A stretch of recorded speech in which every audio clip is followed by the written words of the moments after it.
একবার এভাবে বানিয়ে দেখো, চিংড়ি দিয়ে লাউ শাকের ভর্তা প্রথম পাতে কিন্তু জমে যাবে, দারুণ কিন্তু গরম গরম ভাতে। নমস্কার বন্ধুরা, আমার চ্যানেলে তোমাদের সবাইকে স্বাগত জানাই। আমার হাতে দেখো গরমের একদম দারুণ একটা রেসিপি নিচ্ছি, সেটা হলো লাউ শাক। লাউ শাক শুধু নয় কিন্তু এর ভর্তা করব, সাথে থাকবে চিংড়ি মাছ। ভেবে দেখো কেমন টেস্টি হবে। হ্যাঁ, খুব সুন্দর। তো চলো শুরু করা যাক। প্রথমে এরকম একটা কড়াই বসিয়ে দিয়েছি। এই কড়াইয়ের মধ্যে লাউ শাকগুলো প্রথমে ভালো করে ধুয়ে নিয়েছি, তারপরে আমি জলে ডুবিয়ে রেখেছি তাজা থাকার জন্য। যা গরম পড়েছে এরকম শুকিয়ে যাবে আর কেমন হয়ে যাচ্ছে। তো এগুলোকে ভালো করে আমি ছাড়িয়ে নিয়েছি। এখানে যে আঁশটা থাকে না, আঁশটা আমি তুলে নিয়েছি, আর দেখালাম না ওটা। এবার এটাকে সেদ্ধ হয়ে দেবো। কত পাতা দেখতে লাগছে, কোথায় চলে যাবে? হ্যাঁ, এগুলো সব মজে গিয়ে কমে যাবে। তো এগুলোকে প্রথমে সেদ্ধ হয়ে দেবো। সেদ্ধ হয়ে যাক, তারপরে কাজগুলো দেখাচ্ছি একের পর এক। একটা দারুণ টিপস দেখাবো তোমাদের, যেটার জন্য লাউ পাতা যেরকম সবুজ আছে সবুজই থাকবে। হয় না অনেক সময় সেদ্ধর পরে কালার চেঞ্জ হয়ে যায়, হবে না, সেটা দেখাবো তোমাদের। লাউ পাতাগুলো পুরোপুরি সেদ্ধ হয়ে গেছে, এবার আমি এটাকে নামিয়ে ফেলবো। এবার একটা বলছিলাম না টিপস শেখাবো, যেটা পাতাটা সবুজ সবুজই থাকবে। এটা তোমরা করো, অবশ্যই করো। এখানে জল নিয়ে নিচ্ছি একটা বোলের মধ্যে, নিয়ে নিচ্ছি বরফ। এই বরফগুলো জলের মধ্যে দিয়ে দেবো। কয়েক টুকরো বরফ দিয়ে দেবো। এই সবুজ সবুজই থাকবে? হ্যাঁ, বাহ, এটা একটা টিপস। হ্যাঁ, এটা আমি করে থাকি। আর সবুজ শাক পাতা সবুজ না হলে ভালো লাগে না। হ্যাঁ, দেখতে পাল্টে গেলে ভালো লাগে। তো কয়েক টুকরো আমি বরফ দিয়ে দিলাম।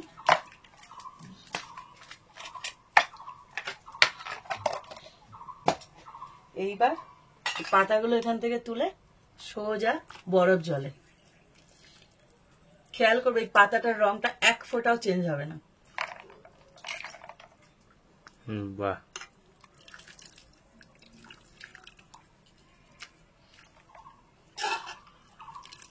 এবার এটাকে ডুবিয়ে রাখবো যতক্ষণ না পুরোপুরি এই বরফটা গলে যাচ্ছে।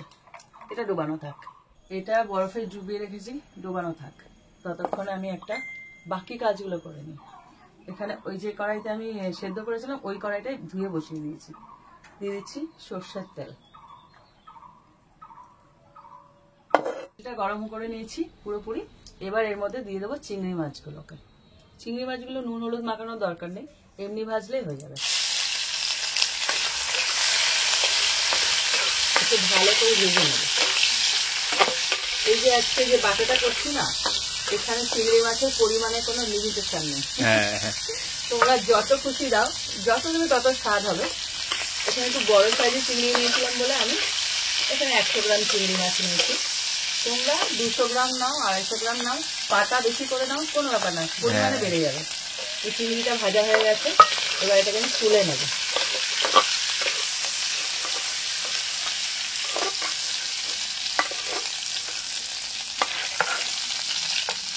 আর এখানে আমি দেখে নিচ্ছি, আমরা দেখতে পাই না এটা।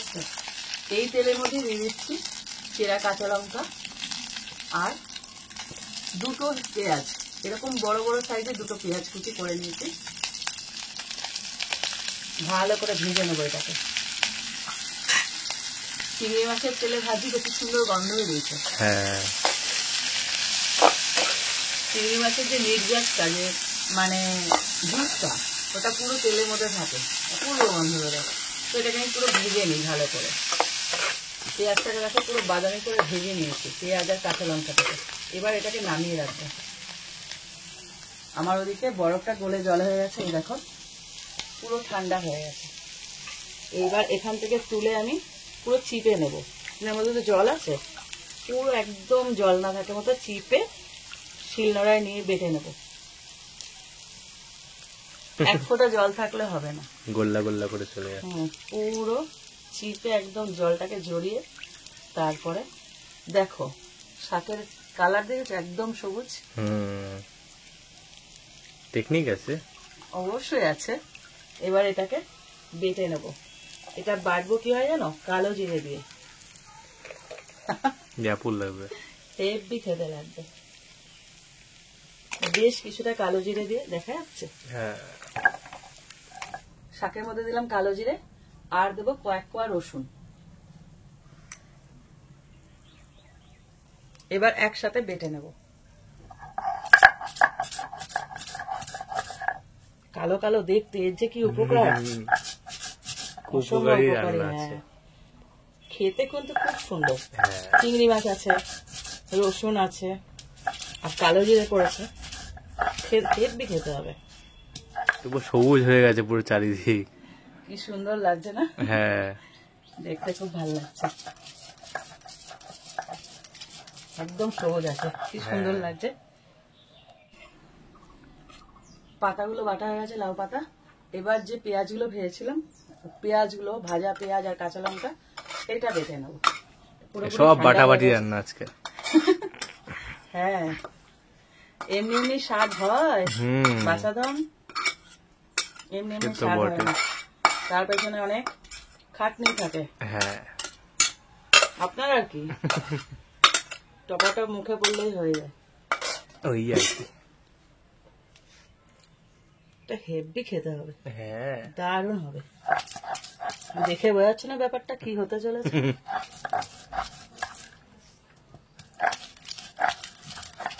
হাত দুটো নাড়ো, তবে গিয়ে হেভি স্বাদ হবে। হ্যাঁ, দেখো পেঁয়াজটাও বাটা হয়ে গেছে, সমস্ত বাটা হয়ে গেছে। এবার আমি এটাকে তুলে নেবো একসাথে। একদম সহজ পদ্ধতির রান্না, একদম সহজ পদ্ধতি, কিন্তু হাত দুটো নাড়তে হবে। হ্যাঁ, একটু বাটাবুটি করতে হবে, যে একটু বাটাবুটি করতে হবে। উনি বলে খালাস, কোনো ব্যাপার না, এই তো কোনো বেশি কাজ না কাজই তো, না। না তো, একদম ছোট না। কাজ। কে বলেছে এটা কাজ নাকি? এবার একটা কড়াই বসিয়ে দিয়েছি, ওই কড়াইটা না কালচে হয়ে গেছে, তার জন্য ওটাকে পাল্টে ফেলেছি। এবার দিয়েছি তেল, আর একটু তেল দেবো। এই তেলের মধ্যে আর একটু কালো জিরে দেবো। ওখানে কিছুটা গেছে বাটায়, আর কিছুটা এখানে যাবে, অল্প, খুব বেশি না, একদম অল্প। কালো জিরেটা দিয়ে একটুখানি ভেজে নিলাম। এবার এর মধ্যে দিয়ে দিচ্ছি যে চিংড়ি ভাজাটা, ওই চিংড়িটা।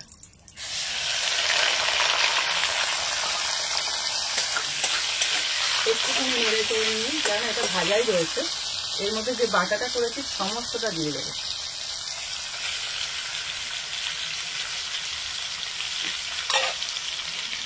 এবার এর মধ্যে একে একে সব দিয়ে দেবো। এটা অ্যাকচুয়ালি বলতে গেলে ভর্তা। হ্যাঁ, তো ভর্তায় তো বেশি লবণ দেওয়া যাবে না, বেশি নুন হলে খাওয়াও যাবে না।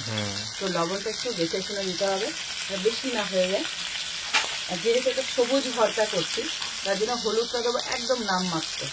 তোমরা খেয়াল করবে, আমি যখন সবুজ কোনো কিছু প্রাধান্য দিই, তখন হলুদের মাত্রাটা কম রাখি, একদম অল্প। আর এখানে যেহেতু কাঁচা লঙ্কা মানে বাটা আছে, খুব একটা ঝাল হবে না। 4 ভাগের 1 ভাগ দিয়েছি লঙ্কার গুঁড়ো। এবার এটাকে শুধু নাড়াচাড়ার পালা, ভেজে নেবো পুরোপুরি। এর মধ্যে চিংড়ি করেছে তো, এই ভর্তার যে কি অপূর্ব স্বাদ হবে তোমরা নিজেরাও বুঝতে পারছো। এবার কি বলতো, প্রথমে লাউ শাকটাকে সেদ্ধ করে নিচ্ছি, এটা কাঁচা বাটা করিনি। কাঁচা বাটা অনেকে করলেও করতে পারো, তবে আমার মতে সেদ্ধ করে করলে কি হবে, টেস্টটা পাল্টে যাবে। কাঁচা বাটা করলে টেস্টটা পাল্টে যাবে। কেন এখানে প্রথমে সেদ্ধ করে নিয়ে তারপরে ভাজাটা করলে এর স্বাদটা অন্যরকম হবে। আর চিংড়ি মাছ করেছি তো, অপূর্ব লাগবে খেতে। তো এটাকে আমি পুরোপুরি, দেখো এতটা থাকবে না, আরো কমে যাবে, ভাজতে ভাজতে ছোট্ট হয়ে যাবে। তো কতক্ষণ অব্দি ভেজে নেবো। এই দেখো কতটা মজে গেছে, এক কলচুকানি হয়ে গেছে। তৈরি হয়ে গেল চিংড়ি মাছ দিয়ে লাউ শাকের ভর্তা। কেমন লাগলো? ভালো না? ব্যাপক প্রথম রেসিপি। পাতে গরম গরম ভাতের মধ্যে একটুখানি বাটা নিলে ভালোই লাগবে খেতে। হ্যাঁ, খেয়ে দেখো, দুটো জিনিস পড়েছে এর মধ্যে, এক হলো রসুন আর এক হলো চিংড়ি মাছ। দুটো মিলে টেস্টটাকে একদম দারুণ করে দিয়েছে। তো তোমরা এভাবে রেসিপিটা ট্রাই করো, আশা করি ভালো লাগবে। প্রথম পাতে ট্রাই করে কমেন্ট করো কেমন লাগলো, আর ভালো লাগলে লাইক দিও। আর এরকম আরো রেসিপি পেতে আমার চ্যানেলটা সাবস্ক্রাইব করে দিও। তো আজকের মতন টাটা।